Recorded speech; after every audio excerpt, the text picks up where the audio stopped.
In the meantime, let's go back to New York City. Want to get some updates on the case that is unfolding there regarding Sean Diddy Combs. The judge has denied bail for Sean Diddy Combs. Of course, this was the hip-hop mogul's latest bid for freedom as he remains in federal jail for his racketeering and sex trafficking case. What if the man who once ruled the airwaves, the symbol of untouchable fame and fortune, now finds himself battling for his life in the shadows of a crumbling detention center? The name Sean Diddy, once synonymous with success in the music industry, is now at the epicenter of a storm so dark and twisted that even his most loyal fans are struggling to comprehend how he ended up here.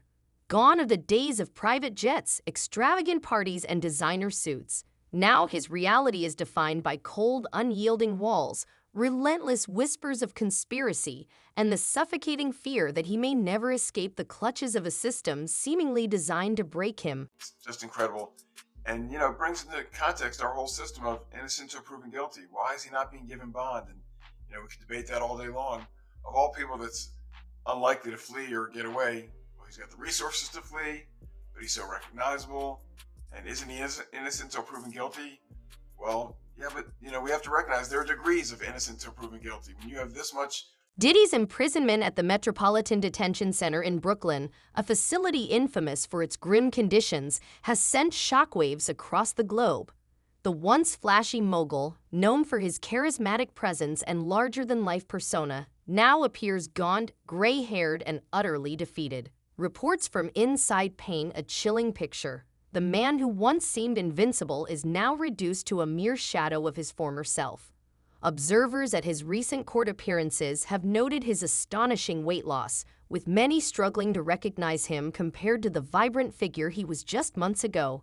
As one journalist put it, the man who once flaunted a lavish lifestyle now looks shockingly thinner, perhaps a natural consequence of months spent in a federal detention center. The conditions Diddy is enduring are nothing short of horrific. The Metropolitan Detention Center has earned a reputation as a living nightmare, described by some inmates as hell on earth, and it's easy to understand why. The facility is plagued by understaffing, overcrowding, and a myriad of maintenance issues that make daily life nearly unbearable. Inmates reportedly endure freezing temperatures in the winter, stifling heat in the summer, and unsanitary living conditions that could break even the toughest spirits.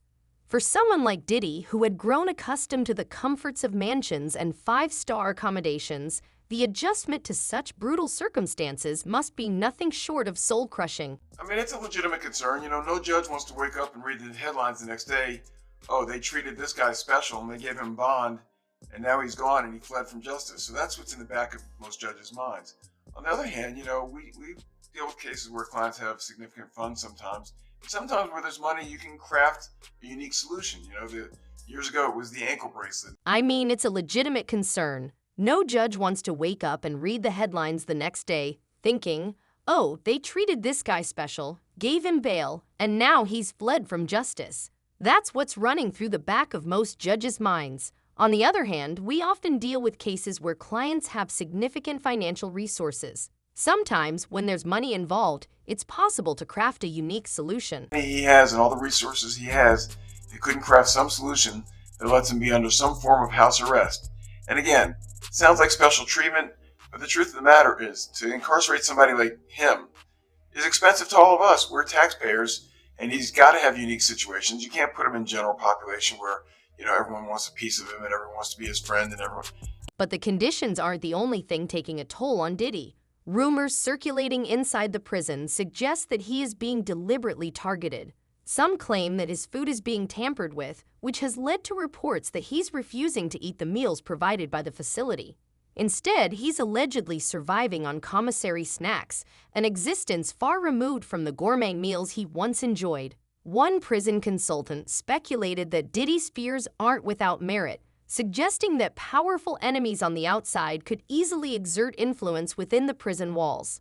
Imagine if someone out there wanted to send a message, the consultant mused. They wouldn't need to break in, they just need to find the right person on the inside. Adding to the tension is the fact that Diddy's status as a high-profile inmate makes him a target, not just for potential enemies, but for those who might want to make an example out of him. Being a celebrity behind bars comes with a unique set of challenges. Guards, inmates, and even staff members are said to have taken an unusual interest in his presence, with some reportedly going out of their way to make his life more difficult. Others, meanwhile, are rumored to be leaking details about his day-to-day struggles to the media, feeding the public's insatiable appetite for drama. Well, Sierra, anything's possible, right? But now this judge has an even harder time, I think, because the past judge locked him up, didn't let him out, and he's still there available for trial. If the new judge lets him out on bond and something goes wrong, and this isn't the analysis that I'm proud to make, right? We shouldn't be saying, well, judges are worried about their own skin and how they look if something bad happens. It's not just the physical hardships that are weighing on Diddy. There's an undeniable psychological element to his current predicament. Sources from inside the prison have described him as increasingly paranoid, his once confident demeanor replaced by a constant air of anxiety. He's said to spend most of his time alone, avoiding interactions with other inmates whenever possible. And who could blame him? The walls of the detention center seem to close in tighter every day, and the whispers of betrayal and danger only grow louder.